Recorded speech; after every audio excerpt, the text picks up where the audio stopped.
बिस्मिल्लाहिर्रहमानिर्रहीम। अस्सलाम वालेकुम नादरीन, आप यूट्यूब चैनल देख रहे हैं। मैं इमरान ख़ान हूँ। आपको आज एक कॉलम पढ़ के सुनाना है। ये मोहम्मद हनीफ़ साहब का कॉलम है और ये BBC के अंदर लिखा है। मोहम्मद हनीफ़ साहब सीनियर सहाफ़ी हैं और तज्ज़ियाकार भी हैं और ये कॉलम इनका मुझे बहुत पसंद आया। वैसे जो खूबी है मोहम्मद हनीफ़ साहब की तहरीरों में वो ये है कि वो बड़े सादा अंदाज में, बड़े आम फहम अंदाज में वो बड़ी गहरी बात कर देते हैं। मैं अक्सर उनकी तहरीरें पढ़ता हूँ और मुझे ये वाली तहरीर बहुत पसंद आई, तो इसलिए मैं आपको पढ़ के सुना रहा हूँ।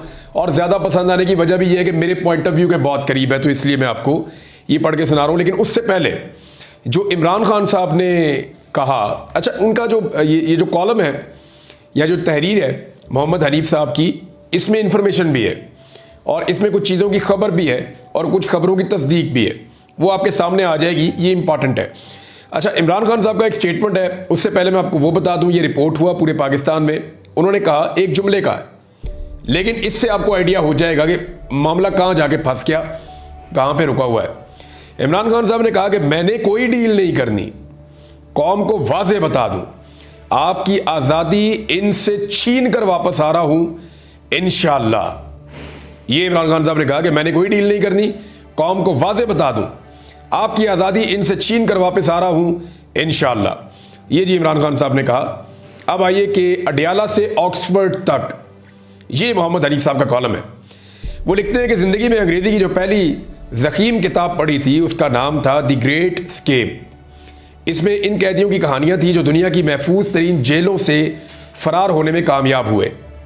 कोई जेल के गार्ड का बेस बदल कर भागा, किसी ने अपने आप को धोबी की वैन में छुपाया, एक ज़हीन कैदी बिस्तर की चादर से हैंग ग्लाइडर बनकर, वो ऐसे छलांग मार देना ऊपर से कपड़ा बांध के, जेल की फसील के ऊपर से प्रवास कर गया। लेकिन ज़्यादातर कहानियों में कैदी साल हा साल तक खामोशी से एक सुरंग खोदते थे, अक्सर पकड़े जाते थे, लेकिन कुछ खुशकिस्मत अपनी आज़ादी पा लेते थे। जो पकड़े जाते थे वो जेल वापस आते ही एक और सुरंग खोदने की तैयारी शुरू कर देते थे। कहानियों का सबक यही था कि अगर कैदी का जज्बा सच्चा हो तो दुनिया की कोई जेल उसे फरार होने से नहीं रोक सकती। पाकिस्तान के सबसे मशहूर कैदी इमरान खान है और किसी ज़माने में पाकिस्तान की सबसे सख्त जेल मच जेल समझी जाती थी। लेकिन आजकल अडियाला है, जहां पर जेलरों को कैदी से हंसकर बात करने पर गायब कर दिया जाता है। और कैदी का जज्बा ऐसा है कि आपको उनकी सियासत से लाख इख्तलाफ हो, लेकिन उनके जज्बे से उनके सियासी मुखालिफिन भी तंग हैं। जिस तरह इमरान खान ने पाकिस्तान की सियासत में नए अंदाज मुतारफ करवाए हैं, इसी तरह उन्होंने अडियाला जेल से फरार का एक अनोखा मंसूबा सोचा है कि वो ऑक्सफोर्ड यूनिवर्सिटी के चांसलर का इलेक्शन लड़ेंगे। सच्ची बात यह है कि इमरान खान के इलेक्शन में उतरने से पहले ना पाकिस्तानियों को और ना ही इंग्लिस्तानियों को, ज़्यादातर इंग्लिस्तानियों को इल्म था कि ऑक्सफोर्ड के चांसलर का भी कोई इलेक्शन होता है। उनके ऐलान के साथ ही सबको चांसलर के इलेक्शन का ऐसे ही पता चल गया जैसे अब बच्चे बच्चे को इलेक्शन फॉर्म 45 और इलेक्शन फॉर्म 47 के बारे में पता है। फॉर्म 45-47 वाली कहानी तो सबको पता है ना पाकिस्तान में। गोरों के एक कदीम इदारे के भूले बसरे इंतखाब में शामिल होने का ऐलान करके इमरान खान ने उसमें जान डाल दी है। मंसूबा ये नहीं कि इमरान खान अडियाला जेल से सुरंग खोदना शुरू करेंगे और एक दिन ऑक्सफोर्ड के चांसलर के दफ्तर में नमूदार हो जाएंगे। वो रहेंगे जेल में ही, और जैसा कि उनके जानसार समझते हैं, जेल में रहते हुए मजबूत से मजबूत तर, मकबूल से मकबूल तर होते जाएंगे। लेकिन चांसलर का इलेक्शन लड़ने से उनका नाम मगरबी दारुल हुकूमतों में एक बार फिर गूंजेगा। सबको याद आएगा कि वो एक शोराए आफाक क्रिकेटर थे। उनके मद्दाहों को लंदन की पार्टियां, शाही खानदान के साथ मुलाकातें और साबका शरीक हयात जमैमा खान के साथ तस्वीरें दोबारा शेयर करने का मौका मिलेगा। उनके कैंसर अस्पताल का जिक्र आएगा। ये बात भी याद आएगी कि वो पाकिस्तान के साबिक वज़ीर-ए-आज़म भी हैं और उन पर मज़ायका खेज किस्म के मुकदमात चलाए जा रहे हैं। चांसलर के इंतखाब के लिए इमरान खान के अलावा किसी दूसरे उम्मीदवार का नाम भी शायद ऑक्सफोर्ड से बाहर लोग नहीं जानते। लेकिन इलेक्शन होता है, गुमनाम उम्मीदवार भी अपना जोर लगाएंगे। एक बरतानवी सहाफ़ी ने एक कॉलम में इमरान खान के खिलाफ इंतखाबी मुहिम का महाज खोल दिया है। इल्ज़ामात वही है पुराने वाले, सलमान रुश्दी के साथ एक स्टेज पर बैठने से इनकार, तालिबान और उसामा के लिए नरम गोशा और औरतों के बारे में फरसूदा ख्यालात। इन बातों से ऑक्सफोर्ड के इलेक्शन में पता नहीं उनके कितने वोट टूटेंगे, लेकिन पाकिस्तान में यकीनन बढ़ेंगे। अगर वो ये इलेक्शन जीत जाते हैं तो कैदी नंबर 804 को गोरों ने भी अपना लीडर मान लिया, और हार गए तो गोरों की अजली इस्लाम दुश्मनी। इंतखाबात का नतीजा कुछ भी हो, दुनिया को याद आएगा कि इमरान खान एक सियासी कैदी हैं, और गालिबन दुनिया के हसीन तरीन सियासी कैदी जेल की सख्ती बर्दाश्त कर लेता है लेकिन गुमनामी नहीं। तो इमरान खान एक बार फिर मगरबी मीडिया की शाह सुर्खियों में होंगे। जो भी सियासतदान पाकिस्तान की किसी जेल से फरार चाहता है, उसकी सुरंग का रास्ता GHQ से होकर गुजरता है। इमरान खान अपना रास्ता खुद बनाने पर मुसर है, बज़िद है। शायद वो पहले फरार होने वाले कैदियों का अंजाम देख चुके हैं। सियासतदानों में जेल से फरार होने का सबसे ज़्यादा तजुर्बा नवाज शरीफ रखते हैं। अटक किला से फरार हो चुके हैं, कोट लखपत से भी, लेकिन इतनी मरतबा फरार होने के बाद वो अपने घर जाती उम्रा में भी अपने आप को कैदी समझते होंगे। अब फरार होंगे तो कहां जाएंगे? दूसरी तरफ इमरान खान अपनी सुरंग खोद रहे हैं और कोई जेलर रोक भी नहीं सकता। ये जनाब ज़बरदस्त किस्म का कॉलम लिखा था मोहम्मद हनीफ साहब ने। इसमें आपको सिचुएशन का आइडिया हो गया। और वही बात मैं करता हूं कि इमरान खान जेल से बाहर आना चाहते हैं। कौन है जो जेल में रहना चाहता है? लेकिन इमरान खान अपने तरीके से आना चाहते हैं। एस्टेब्लिशमेंट भी चाहती है, बाकी लोग भी चाहते हैं कि इमरान खान जेल से बाहर निकले ताकि पाकिस्तान में इस्तेहकाम आए। लेकिन मामला यह है कि अगर इमरान खान साहब बाहर निकलते हैं एस्टेब्लिशमेंट के तरीके से, तो तभी वो राजी हैं इस मामले पे। वो चाह रहे हैं जैसे बाकी सारे सर नीचे करके बाहर आ जाते हैं, वैसे ही बाहर आ जाएं, सर झुका के बाहर आ जाएं। लेकिन इमरान खान कहते हैं जी बड़ा वाला फाटक खोलो, मैंने सर नीचे नहीं करना। मैं जेल के अंदर जिस इज्जत के साथ गया हूं, मैं उसी इज्जत के साथ बाहर आऊंगा। और इमरान खान साहब का कद वैसे भी बहुत बढ़ गया जेल के अंदर रहने की वजह से, तो अब तो उस छोटे दरवाजे से वो गुजर भी नहीं सकते जो एस्टेब्लिशमेंट ने और हुकूमत ने मिलकर बनाया है। अब इमरान खान के लिए बड़ा गेट या तो खोलना पड़ेगा या कोई और हल निकालना पड़ेगा, क्योंकि पुराने सारे जो आजमूदा नुस्खे थे वो इमरान खान साहब के मामले में बेकार हो गए। एक और खबर है जी, और वो शहबाज शरीफ के इस्तीफे के हवाले से एक इंकशाफ किया है आमिर डोगर साहब ने। आमिर डोगर साहब जो हैं वो पाकिस्तान तहरीक इंसाफ के मेंबर कौमी असम्बली हैं, और माजी में मुख्तलिफ ओहदों पर भी रहे पाकिस्तान तहरीक इंसाफ के। इमरान खान साहब के दरीना साथी हैं। उन्होंने एक जगह दावा किया कि पिछले हफ्ते शहबाज शरीफ साहब जो हैं वो इस्तीफ़ा दे रहे थे। उन्होंने कहा जी 2 हफ्ते पहले शहबाज शरीफ साहब इस्तीफ़ा दे रहे थे, पीपल्स पार्टी अगर हाथ हटा ले तो सुबह हुकूमत ख़त्म हो जाएगी। देखिए, ये हो सकता है किसी जगह शहबाज शरीफ साहब ने धमकी लगाई हो और पीपल्स पार्टी के जरिए से ये बात आमिर डोगर साहब तक पहुँच गई हो, क्योंकि असेंबली के अंदर ये आपस में बैठते हैं तो एक दूसरे से बातें भी कर लेते हैं। हो सकता है शहबाज शरीफ ने कहा हो किसी मौका पर पीपल्स पार्टी को, क्योंकि उन दिनों में मुझे याद है पीपल्स पार्टी की और शहबाज शरीफ साहब की मुलाकातें हो रही थी। पंजाब के अंदर शेयर मांग रहे हैं। अब मरियम नवाज और नवाज शरीफ पीपल्स पार्टी को पंजाब में शेयर देने के लिए तैयार नहीं है। शहबाज शरीफ साहब कहते हैं जी आप दे दें शेयर। उधर पीपल्स पार्टी ने इनके सर पर डंडा मारती है बार बार शहबाज शरीफ के। पीपल्स पार्टी ये कहती है कि लूट का माल है भाई पंजाब, ना आप जीते वहां पे ना हम जीते वहां पे, जीती तो पीटीआई है, तो लूट का जो माल है उसके अंदर आप हमें हिस्सा दें, हमने आपको हुकूमत बना के दी हुई है। वो बेचारे सही बात करते हैं। इधर नवाज शरीफ और मरियम नवाज पंजाब में हिस्सा देने के लिए तैयार नहीं है। तो मे भी शहबाज शरीफ ने कहा हो कि ठीक है जी मैं रिजाइन कर देता हूं। तो ये तो एक धमकी है शहबाज शरीफ के पास, लेकिन देखें ये चलेगा नहीं मामला।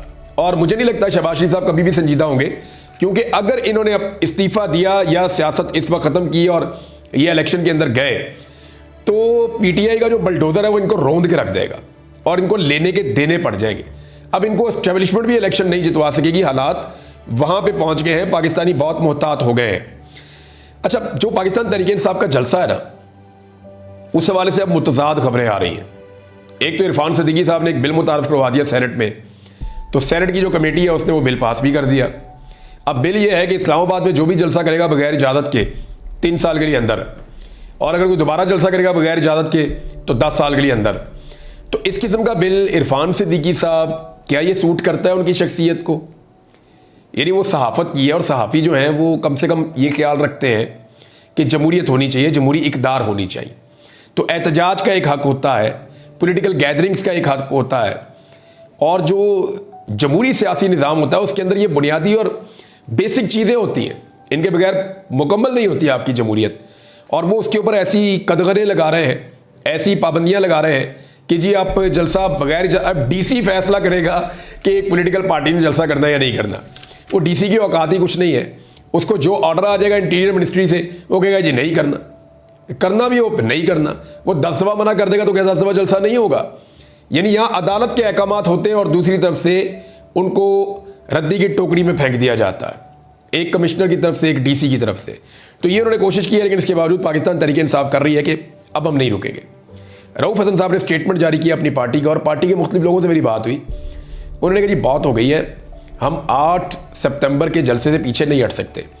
तहरीक इंसाफ का ये दावा है कि इससे पहले जितनी मरतबा वो पीछे हट गए जलसे से और जितनी मरतबा उन्होंने कंप्रोमाइज़ किया है हालात को और सूरत हाल को देखते हुए या रिक्वेस्ट को देखते हुए, तो अब हम कर नहीं सकते। वो ये कह रहे हैं, वो ये कह रहे हैं कि पब्लिक का इतना ज़्यादा प्रेशर है कि अगर हम नहीं भी जाएंगे तो पब्लिक पहुंच जाएगी और MPs MNAs के घरों का लोग घेराव कर लेंगे अगर हम नहीं जाएंगे।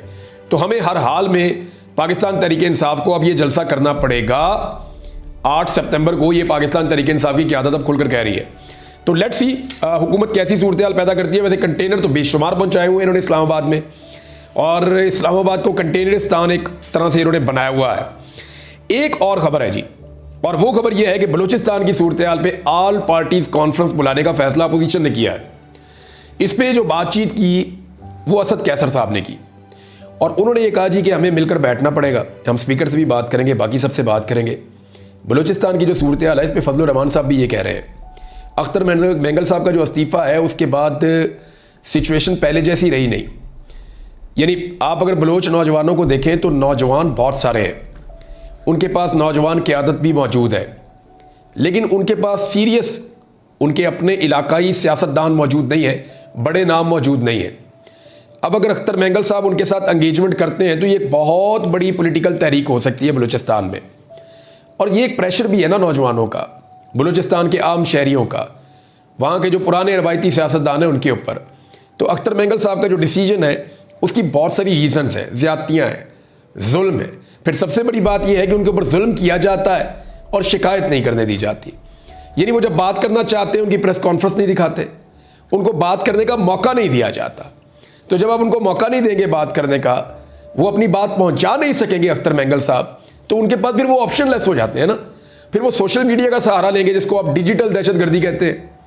फिर वो नौजवानों के साथ मिलकर उस तहरीक का हिस्सा बनेंगे जिसको रोकने के लिए या जिसके साथ एंगेजमेंट के लिए वो बहुत ज़रूरी थे। यानी अख्तर मेंगल साहब जैसे लोग ही हैं ना, या उन जैसे आप 8-10 लोग इकट्ठे करें बलूचिस्तान से, उन्हें कहें कि नौजवानों को एंगेज करें और एक वफामत का माहौल बनाएं। लेकिन मेरे ख्याल में उनको दीवार के साथ लगाकर हुकूमत ने और रियासत ने अपनी मुश्किलात के अंदर इजाफा कर लिया है। IMF से नाज़रीन 2 खबरें, दोनों बहुत इंपॉर्टेंट हैं इकॉनमी के हवाले से। ये बहुत अहम चीज़ें हैं जो मैं आपके साथ अब शेयर करने जा रहा हूँ। एक तो IMF की जो पहली खबर है वो ये है कि जो शॉर्टफॉल है वो पूरा किया जाए। मैंने आपको पहले बताया था कि 111 अरब कम पाकिस्तान ने वसूल किए हैं रेवेन्यू में, यानी जो रेवेन्यू कलेक्शन करनी थी, जो टैक्स इकट्ठा करना था, उसमें 111 अरब कम वसूल किया 2 महीनों में। अब एक तीसरा महीना चल रहा है, इसके अंदर अगर आपने हदफ पूरा करना है तो 1200 अरब रुपया आपको इकट्ठा करना पड़ेगा। मुझे कैपेसिटी नज़र नहीं आ रही कि सितंबर के महीने में 1200 अरब इकट्ठा हो सके। उसकी वजह यह है कि पिछले 2 महीनों में जो पैसा इकट्ठा हुआ वो लगभग कुछ 1400-1500 के करीब है, इससे कम है मेरे ख्याल में, 1400 अरब रुपए के करीब है। तो अब 2 महीने में इतना इकट्ठा किया और एडवांस टैक्सेस लेकर इकट्ठा किया बहुत सारे लोगों से। तो अब जो है वो रेगुलर टैक्सेस के साथ 1200 अरब कैसे इकट्ठा करेंगे? एक तो ये बहुत मुश्किल है। दूसरी उनकी शर्त यह है कि जो 12 अरब डॉलर आपने कर्जा लिया हुआ है 3 मुख्तलिफ मुल्कों से, उसको रोल ओवर करवाएं। वो उसमें सिर्फ 1 अरब डॉलर जो है वो हुआ है रोल ओवर, बाकी 11 अरब डॉलर पड़ा हुआ है, वो भी होता हुआ दिखाई नहीं दे रहा। तीसरा जो है कि अपने अकाउंट के अंदर आप हमें 2 अरब डॉलर इजाफी दिखाएं। अब ये सारा पैसा कहां से इकट्ठा करें हम? ये तो सारा कुछ ऐसी चीजें बता रहा है जो नामुमकिन है। तो जब ये नामुमकिन है तो फिर ऐसा लगता है कि IMF अब जब पाकिस्तान के साथ दोबारा बैठेगा या एंगेजमेंट करेगा तो नई शराइत के साथ आएगा, और वो जिन नई शराइत के साथ आएगा उनके बाद दबाव ज़्यादा बढ़ेगा पाकिस्तान के ऊपर, पाकिस्तान के गरीब आवाम के ऊपर, तनख्वाहदार तबके के ऊपर और आम पाकिस्तानी के ऊपर। अब तक की जो इतला है उसके मुताबिक जो कैलेंडर जारी हुआ IMF का, उसमें बोर्ड के 9 तारीख के और बोर्ड के 13 सितंबर के जो इजलास आने जा रहे हैं उनके शेड्यूल में भी पाकिस्तान का एजेंडा शामिल नहीं है। और अगर ये सितंबर का महीना गुजर जाता है तो डेफिनेटली पाकिस्तान में एक मिनी बजट आएगा, और वो मिनी बजट क्या करेगा उसका हम सबको आइडिया है। नाज़रीन, एक और खबर मैं आपको बताता हूं। पाकिस्तान की फौज का एक झेली इदारा है FWO, उसने अतियात और खैरात की मद में 7 अरब रुपए से ज्यादा बांट दिए, जिनका कोई हिसाब किताब ही मौजूद नहीं है। ये मैं नहीं कह रहा, ऑडिटर जनरल ऑफ पाकिस्तान की रिपोर्ट है।